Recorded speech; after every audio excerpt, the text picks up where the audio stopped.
شعب الایمان میں 7962 نمبر پر ایک حدیث پاک ہے کہ نبی کریم صلی اللہ علیہ وآلہ وسلم کا ارشاد پاک ہے کہ جس قوم میں رشتہ داری کو توڑنے والا ہوتا ہے اس قوم پر پھر اللہ کی رحمت نہیں اترتی. یعنی شیطان کے بدترین افعال میں سے ایک بڑا فعل یہ ہے کہ وہ میاں بیوی کے درمیان لڑائی کراتا ہے، میاں بیوی کے درمیان جدائی کراتا ہے، اور جادو بھی اسی وجہ سے تھا. ایک دن میں نے بڑی تفصیل سے وہ بیان کیا. تو جس قوم کے اندر رشتہ داری کو توڑنے والا شخص موجود ہوگا اس پر پھر اللہ کی رحمت نہیں اترتی. اب یہی حال ذرا ہم اپنے خاندانوں کے حوالے سے بھی دیکھ لیں. ہمارے خاندان میں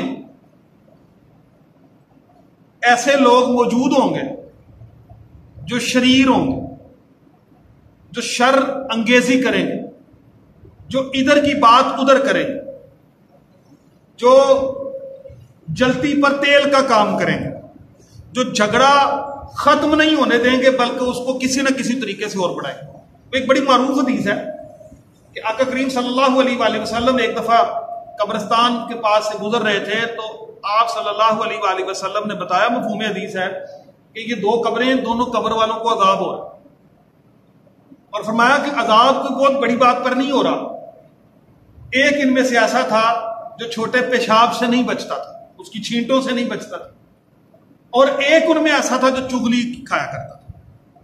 پھر آقا کریم صلی اللہ علیہ وآلہ وسلم نے ایک ٹہنی مبارک توڑ کر ان قبروں پر لگا دی اور کہا کہ جب تک یہ ہری رہیں گی میں اللہ سے یہ گمان کرتا ہوں کہ ان کے عذاب میں تخفیف ہوتی رہے.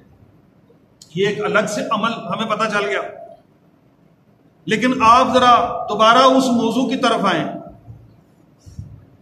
کہ عذاب ہو رہا ہے پیشاب سے نہ بچنے پر اور چغلیاں کھانے پر. چغلی کا نقصان ہوتا ہے.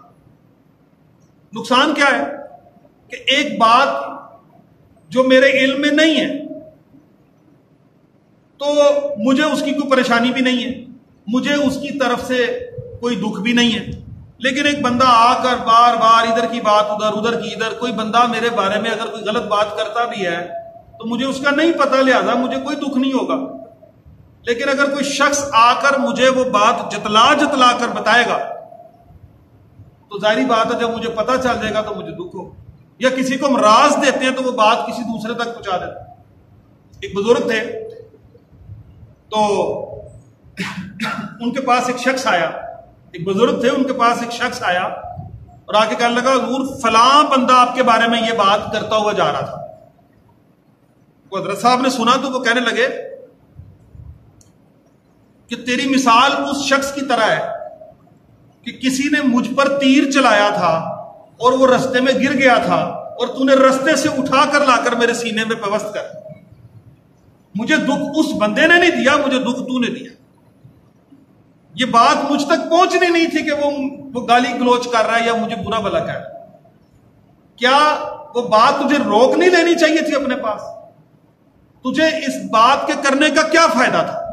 ہاں اگر مجھ سے ہمدردی تھی، میں اب یہ خود سے میں آپ سے بتا رہا ہوں کہ اگر مجھ سے ہمدردی تھی تو تم وہیں اس کو روک دیتے. اس کو تو تم نے کچھ نہیں کہا، اس کی تو باتیں سن کے تو برداشت کر کے آ گیا اور آ کر مجھے تیش دلانا چاہ رہا، آ کر میرا دل برا کر رہا. تو نبی کریم صلی اللہ علیہ وآلہ وسلم کا فرمان ہے کہ جس قوم کے اندر کوئی رشتہ داری کو توڑنے والا موجود ہوگا اس پر پھر رحمت نہیں اترتی. اس لیے ہمیں اس قطع تعلقی سے، قطع رحمی سے پرہیز کرنا ہے اور صلہ رحمی کی طرف